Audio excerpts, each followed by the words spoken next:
The clouds move like they have a purpose, sliding over ridges, spilling into valleys, curling around treetops, as if searching for something. This is not fog.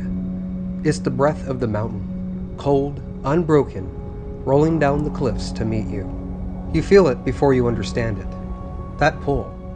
It's not a gentle invitation. It's a summons. And you don't know from where or from what, only that it comes from somewhere older than memory. It is as haunting as it is beautiful, the kind of beauty that stands your hair on end, that stirs the part of you that remembers. You were not always civilized. You follow it because you can't help yourself, because in that shifting veil of clouds and shadow, there's the promise of something worth finding, and the unspoken warning that you may not leave unchanged. This time, the one answering that call isn't me. It's my son, on his first bear hunt. His tag, his choice of ground, a mound at the edge of the sky, where the slopes drop away in 3 directions, and patience is your only companion.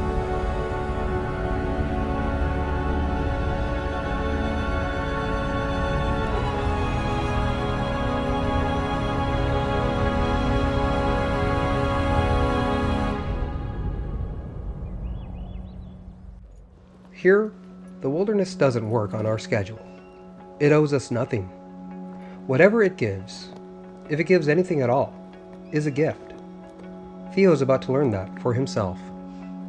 And we only have a short time to sit in the breath of the mountain and wait.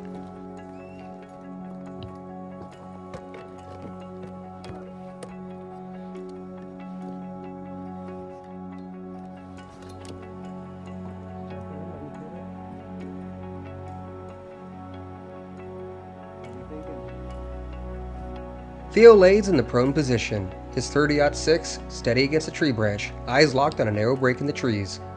In this country, movement is rare, and when it happens fast. While Theo settles in, I turn to something that I've done on nearly every trip, a ritual that makes these places feel like home. Smoking salmon over a fire. And as the day progresses, the smoke drifts across the same unsettled air that swirls across the ridgeline. It's the kind of smell that basically says, "Welcome home." Theo chose this ground with intent. It isn't the easiest place to reach, but the way the land folds in on itself creates a natural choke point. Steep slopes and cliffs guard 3 sides, leaving one narrow corridor where anything crossing these heights would pass, and with fresh sign marking the ground, from here, a single watchful position can command the whole approach. That's the kind of decision born from reading the lands, recognizing patterns, knowing how animals move, and using the terrain as an ally. Sometimes, some of the best things that you find, if you sit down, a whole bunch of these guys right here. These are lessons that I've passed down to Theo, and now he's put them into practice. And in a place where nothing is promised, the only certainty is uncertainty.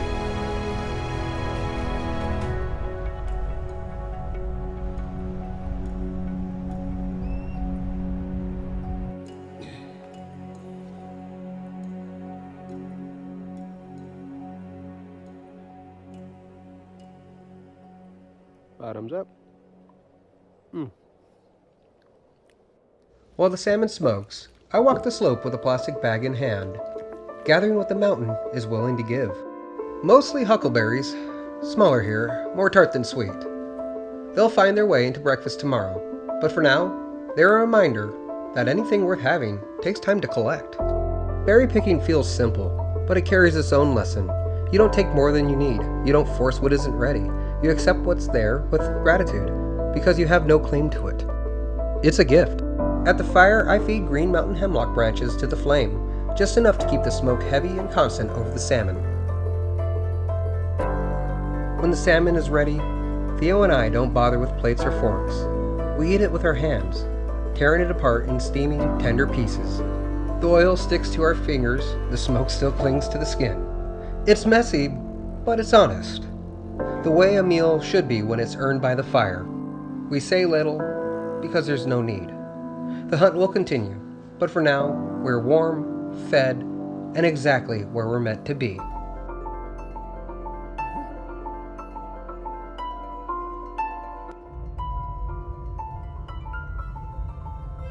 As the gray deepens, the haze slowly swallows the ridgeline, and later in the evening, the clouds begin to lift, revealing a cold, moonless sky crowded with stars.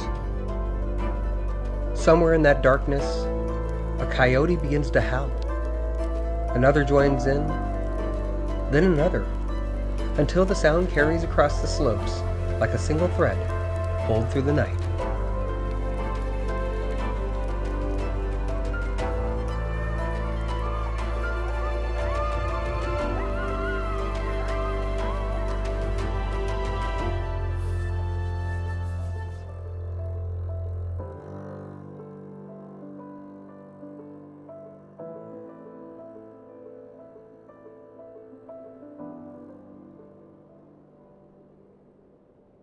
Hey, while I got your attention, I just wanted to take this moment to thank our sponsor today, Lasfit, for sending us their truck bed liner. I live in the Pacific Northwest. That means my truck bed is basically a mobile compost pile. Mud from trails, pine needles from every forest road, gravel from logging spurs, and sand from the coast. And sand is cancer. And when Lasfit reached out to me about their truck bed liners, it was a no-brainer. Because cleaning a truck bed is kind of like chasing glitter in a windstorm. You're not really cleaning it. You're just moving the problem around until you just give up. And that's why this bed mat is a total game changer. All the junk stays on top where it belongs. It's not about keeping things showroom pretty. It's about protecting the bed from the abuse it takes every time I throw in firewood, muddy gear, or tools. And if you live the kind of life where your truck works as hard as you do, that kind of protection isn't a luxury, it's a necessity. And just like that, it's really that easy. It's installed. No guesswork, no cutting, no fabrication. Just open it, drop it, and it is ready to go. I could sweep it, shake it, or hose it off, and I'm done in minutes instead of spending half the afternoon pretending that I'm going to somehow get it all cleaned up this time. Lasfit makes more than just bed mats. They've got liners, vehicle lights, and all sorts of gear for people who spend their time outside, get their trucks dirty, and get the job done. If you live in a place like this where the dirt never quits, this is one piece of kit you'll wish you had years ago. And that's what it takes to get everything loaded to go hunting. Huh? Not you! And if you want to get yours, check out the link in the description. Thank you, Lasfit, for sponsoring this video and trusting us with featuring your product. Now back to the video. The ridge wakes slowly, the way mountains prefer it. Morning light pours across the high country and spills across the opposite walls, but up here, the air keeps that clean August bite, cool enough to sharpen your senses without stinging the skin. Far above, permanent snowfields hold their ground. Down a tier, the mid-elevation pockets still shelter a few stubborn patches in the shade, reminders that winter lingers where it pleases. It was one of those mornings where time itself seemed reluctant to get moving, as if the day knew what we were here for, and decided to test our patience before granting us anything worth seeing. The air hung still, thick with that cool, earthy scent that only the high country seems to carry, half pine, half soil, with just a trace of distant snowmelt. Every small sound stood out against the quiet. The slow hiss of the stove heating up, the occasional groan of gear shifting under its own weight, and the faint, rhythmic tapping of Theo absent-mindedly drumming on something. We weren't in any real hurry, the valley below wasn't going anywhere, and neither were we. It was the kind of slowness that doesn't waste your time, but instead stretches it, making each minute feel deliberate, earned, and somehow heavier than the ones you spend in ordinary life. And before the quiet can settle, Artemis breaks it with a short growl, directed towards something far off in the trees. It wasn't much, just enough to stir the air, but Theo reacts like it's the opening scene of a hunt that he's been waiting for all year. While Theo clambers to the truck to get his rifle, I took the opportunity to grab a few more berries for this morning's pancakes.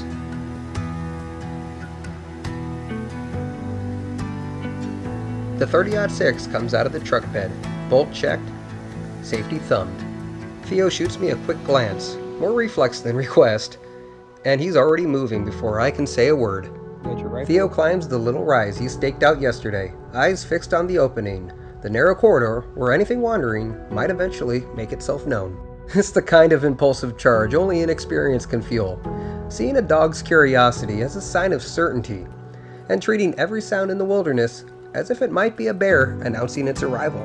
While Theo bolts up the rise in a burst of teenage urgency, I stay under the tarp at the little table in the center, unhurried. The bowl sits in front of me as I work the pancake batter together, folding in the berries with the same slow rhythm that the morning keeps. The stove waits in the corner, but there's no rush. Nature doesn't bend to impatience, and I've learned not to chase it. Out here, things happen when they happen. So I keep mixing, letting the wilderness decide if it has anything to send our way. It's tempting to want the morning to hurry along, to see movement, hear a branch break, to catch that first glimpse of what we've been waiting for. But part of being out here is unlearning that reflex. Back home, we measure life in notifications and quick results. Out here, the measure is different.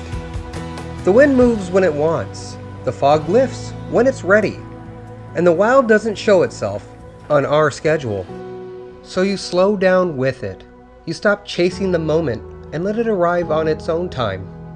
That's when the pace of the wilderness becomes your own, and the waiting starts to feel less like a delay and more like part of the reward.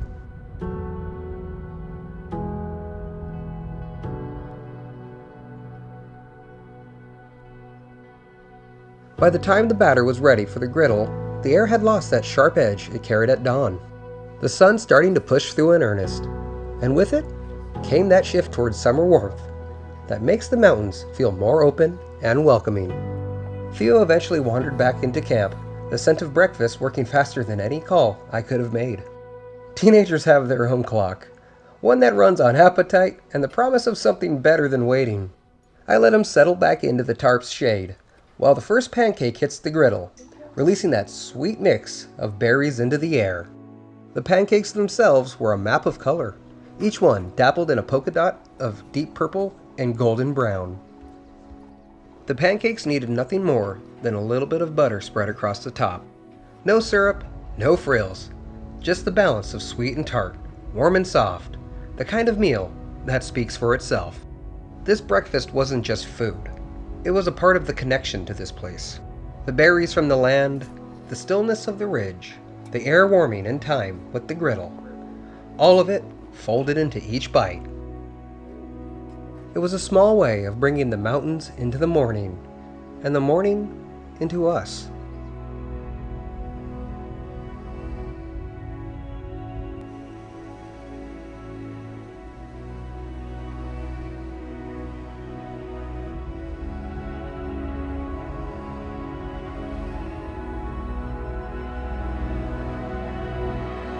Theo was already on his feet before I finished my breakfast. His boots were laced tight, pack zipped, and he was fiddling with his gear in that restless way only a teenager can. An adjustment here, a pocket check there, phone in hand, because apparently even in the middle of the mountains, a kid's tether to a screen can't be cut. I had to hand it to him. Most kids his age wouldn't have lasted an hour without losing interest. By the time Theo had made it back up to his perch, the camp was quiet. From where I sat, I could just catch glimpses of him through the trees, checking the rifle, adjusting the sling, leaning into the scope for another scan of the clearing. And every so often, that damn phone came out, his thumb idly scrolling as the minutes passed. Up there, the air carried only the soft hiss of the breeze brushing through alpine trees, the occasional trill of a bird, and far off, a single sharp chirp of a marmot. No engines, no chatter, no dings or alerts bleeding in from somewhere else. Just the stillness of the mountainside keeping its own counsel, broken only by the small human movements of a boy waiting for something that might never show. I like to think these hours will serve him well, even if he doesn't realize it yet. Up there, with nothing but the wind and his own thoughts for company, he's learning a kind of patience that's rare for someone his age. He's seen firsthand that nature works on its own schedule, and that reward doesn't always come right away, or at all. Even the lulls, the quiet moments between actions, are lessons in observation and stillness. It's the sort of slow burn that can temper a person, teaching them how to focus, how to wait, and how to be present without needing the constant hum of a distraction. One day, I hope he'll look back and understand that what he was really hunting for wasn't just out in the clearing. It was taking shape inside him.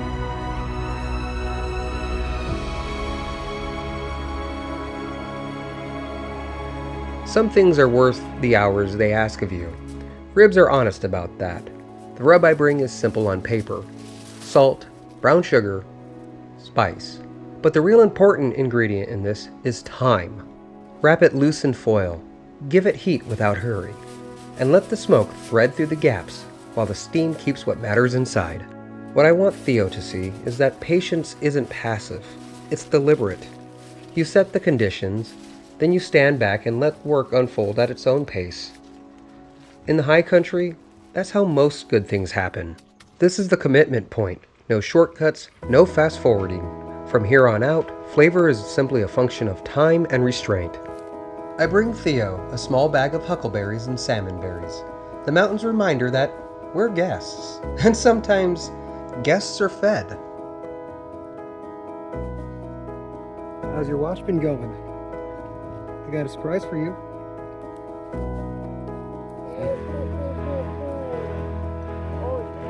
There you go, buddy.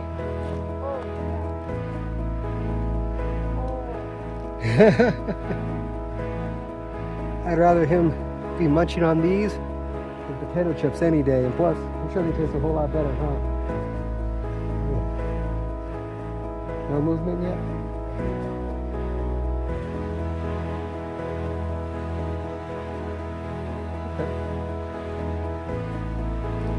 While the camera compresses hours into seconds, the real work refuses to be rushed. Psychology calls this delayed gratification, but it feels simpler than that out here. Keep tending to what you can control and let go of what you can't. You don't pull the foil every 5 minutes to check. You don't talk the mountain into moving. You practice effort without panic. That's patience. There is a quiet discipline in not cutting too soon. Rest turns good into better. It's the same with people. Most lessons don't land while you're still in the heat. They settle in the cooling. When the moment finally opens, the truth is obvious. Tenderness is just time applied kindly. All those invisible hours are here now, concentrated. You could smell the balance, salt and sweet, smoke and fat, exactly the way it was meant to be. We sit down and let the work speak for itself. Theo takes his first bite and can't quite find the words, which is perfect. A muffled, "It's good," and nothing else, because sometimes a day answers you better than language can. This is the payoff the mountains specialize in. Not the trophy you picture, but the kind you carry inside. That's it? That's all you could say? It's just good? Stoics would say to prize what's in your control. Attention, effort, character. That's what today gave Theo. We joke about teenage impatience, but we remember we were once built the same way. You don't beat that out of a kid, you temper it. You give it jobs. You point it at something worthy and let time do the sanding. Today, time did its work.